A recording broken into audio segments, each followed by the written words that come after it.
Alam niyo buti, nagsabit agad kayo ng motion for extension. Sana mag-grant since late na rin po na-engage yung firm niyo sa kaso. Hindi naman talaga detrimental issue yung non-submission eh. Ang kaso, crucial pala sa standing mo sa firm ang pagpasa ng counter affidavit. Malaki palang kliyente dito. Tapos batay sa mga kwento nyo, you are walking on eggshells sa firm. Pero ano po mangyayari pag hindi ma-aprobahan yung request na yun? Hindi ko masasagot, Ino. Kung pagbabasehan yung binigay na timeline ng piskalya sa preliminary investigation, maaring hindi nga ma-allow yung request for extension. Although may mga instances naman na pinapayagan for the interest of justice, wala pa rin 100% na assurance. Sigurado papagalitan ako ng mga boss natin. Pinagbiling pa naman ni Attorney Patrick na asikasuhin mabuti yung kaso na to. Kasi malaki at importante yung modeling agency ng respondent eh. Tsaka yung mismong respondent, big time yun eh. Lilet, can you retrace your steps? Kung ano talagang nangyari, tapos kung saan talaga nawala yung file? During lunch break, inayos ko na lahat ng gamit ko. Nilagay ko sa lamesa yung bag ko at saka yung counter affidavit. Tapos bigla akong tinawag ni Attorney Barry. Ang sabi niya, gusto daw akong makausap ni Attorney Patrick. Kaya pumunta ako sa office ni Attorney Patrick. Iniwan ko saglit yung gamit ko. Hindi kaya may sumalisi sa'yo? Baka habang wala ka sa cubicle, may kumuha ng file sa table mo. Pero, sino naman ang gagawa nun? Tsaka bakit?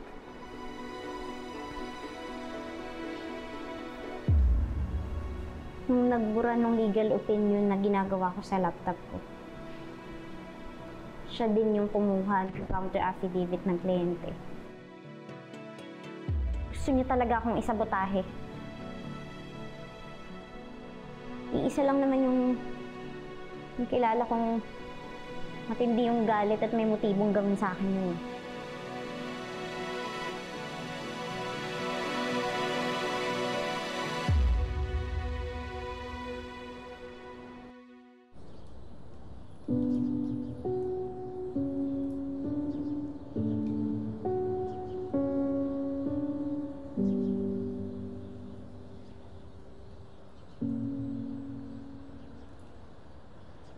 What are we still doing here, Matty? Akala ko ba naka-move on ka na from the memory of your firstborn daughter? Bakit apektado ka pa rin?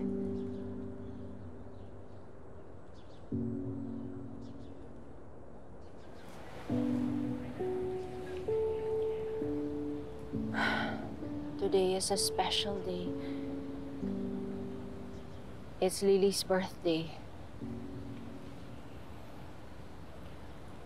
She would have been 26 kung nabubuhay siya.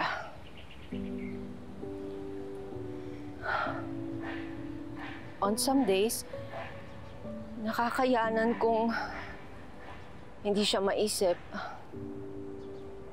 But not today. I sometimes wonder like, kung nabubuhay siya, ano kayang itsura niya? May asawa na kaya siya? Or what kind of career did she take? Did she follow my footsteps to become a lawyer? Kamusta na kaya siya ngayon?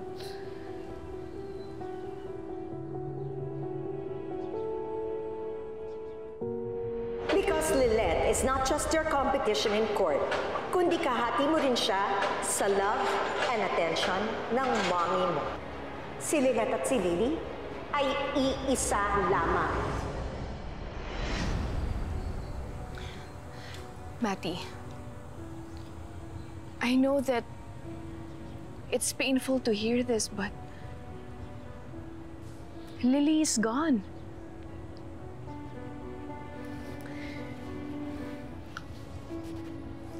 hindi ka na niya mayayakap just like what I'm doing now.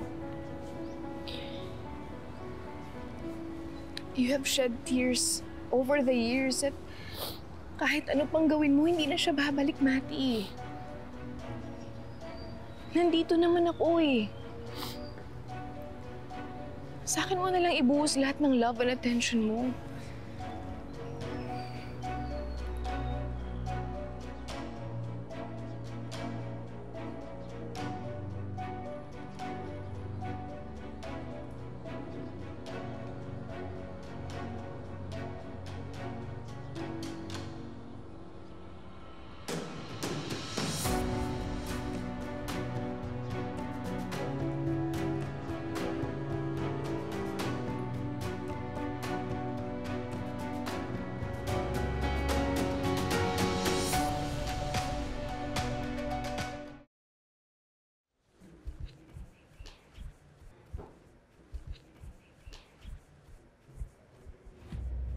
Attorney Ira, pwede ba tayong mag-usap?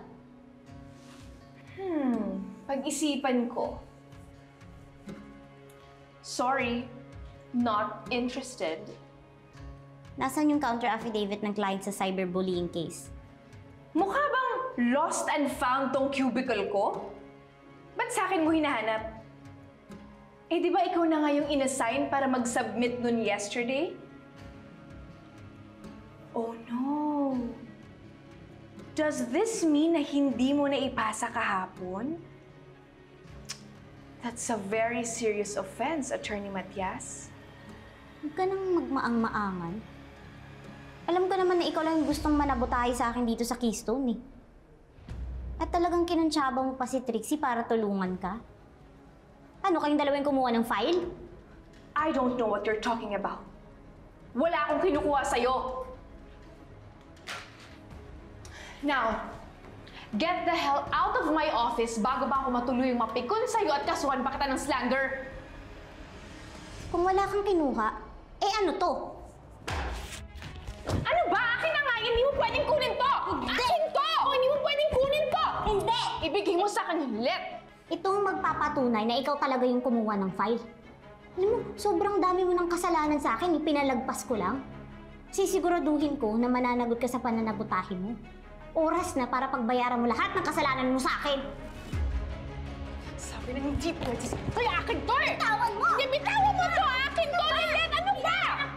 Akin! Hindi nga sa'yo to! Ano ba? Nera, tama na yan! Ha? Ba't ba kayo naglarambulan para sa isang folder? Eh marami ba doon sa supply cabinet? Ito yung nawawalang counter affidavit, Attorney Kurt. Siya yung kumuha. Ha? Ganun ba? Huwag ka nang makialam dito, Attorney Ira.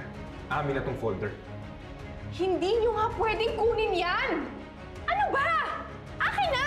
Hindi!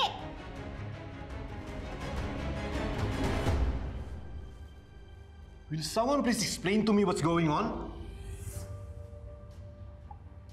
Nakita ko po kasi ito sa desk ni Attorney Ira eh.